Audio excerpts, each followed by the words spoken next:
Hi, Evan Pantazi. We're going to talk about today Kyusho and fighting, and in particular, kicking. Now, in Kyusho, there are several targets you can kick above the waist that are available for you and that will cause devastation. But we have two qualms against that. First of all, one of the qualms in my particular area where I live, kicking someone with a shoe on is an illegal weapon. All right, and you can find yourself in jail pretty quickly if, say, you do a kick to the stomach or a kick to the head and you're wearing a pair of shoes, which you're going to be if you're in a self defense situation. All right, there comes the other factor, clothing. Will it allow the kick to come up that you've practiced? And do you understand that because you've never practiced in like jeans or some other clothing that would limit your kicking? So you go to lift your leg and all of a sudden that kick you thought you were gonna plant can't be planted. All right, so you got the illegal weapon, then you got the situation of restriction. Now, if you're attacked by multiple opponents, you don't kick. If you kick, you're in trouble, okay? Because as soon as your leg lifts off the ground, it's a long process to get above the waist comparatively to the other techniques we're going to talk about. But you're off balance. You run the risk of injury from a twisted ankle, twisted knee, twisted hip, maybe a back. Lots of different difficulties from that standing or supporting leg.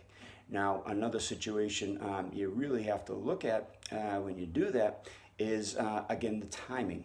All right, and you can see that coming a mile away. You can see these kicks. Now, yes, some people are great in the dojo or the sport arena throwing kicks that are very fast.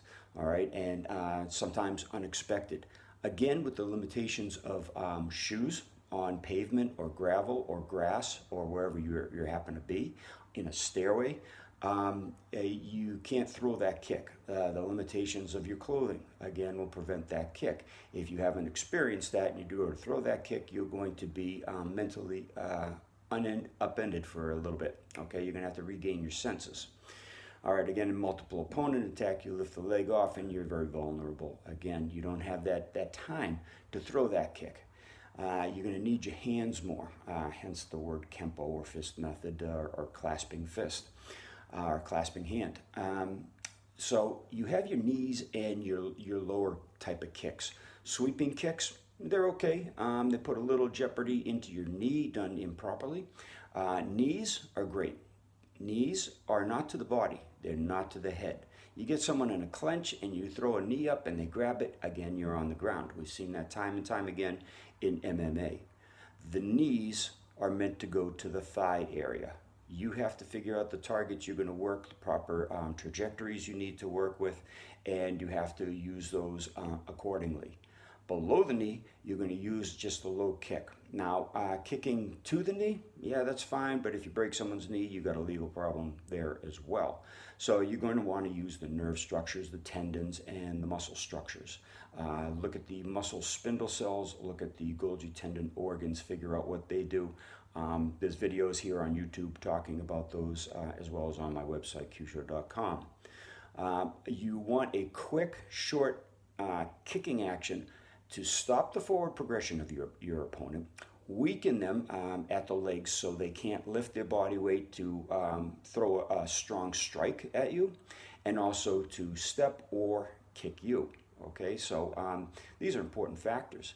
And it also has to look like you're doing a step forward rather than an actual kick. Again, if you got your pair of shoes on and you're filmed, can happen these days. You got these street monitors everywhere on traffic lights. You got them in every building for security. You got people walking around filming everything these days. So if you throw something that looks like a kick to even the inner thigh, all right, people are going to get that on the recording. The security camera is going to catch that. Again, if you live in an area, and you should check your laws. If you're a martial artist, you better check your laws on this.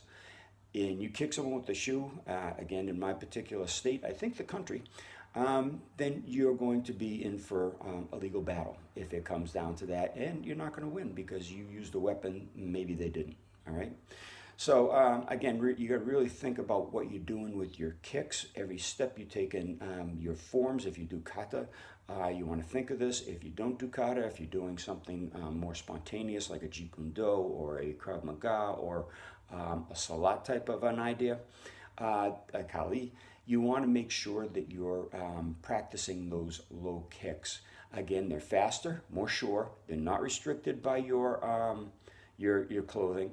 Your knees, you can kick in the lower thigh. You don't have to kick to the middle thigh or the upper thigh. So if you're older, you're still going to be able to affect one of those rather than a high kick. Another thing about high kicks, by the way, is figure out how many proponents of high kicking, karate instructors and taekwondo instructors, people that do high kicks all the time, try to determine the number of those people that have to go in for hip replacements because they've worn out their joints from the practice, the stretching, the kicking high, the stress on their joints, their tissue, the connective tissues. It all comes into play. So for Kyusho targets, your knees are going to be utilized for the inner thigh. Now, if you bring a person's head down below your waist, yeah, you can knee it, okay? The getting into the deeper pocket where the nerve or blood vessel would be is going to be difficult with a fat knee. Okay, you're going to need a smaller knuckle, a hand knuckle or something like that to effectively do it. A couple targets that you could do it on, like the base of the jaw coming down this way if you can get that trajectory. Coming in behind the jaw if you've got the person's head turned laterally and you can lift that knee in the proper direction, because if you just lift it straight up and you have a person like that, you're not going to catch that point. It's going to have to be going forward somehow to catch that point. If they're facing away from you, if they're facing into you, you're never going to get it. You're going to hit them with your thigh. It's a soft, cushy muscle. You bring the head into you, you're asking for a waist tackle. So when you're doing the Kyusho is not just targeting. It's not just tools. It's taking the combination of them in a common sense core thought process. So everything you do is both self-protective of yourself as well as incapacitating for your opponent. Just some thought for today. You take care.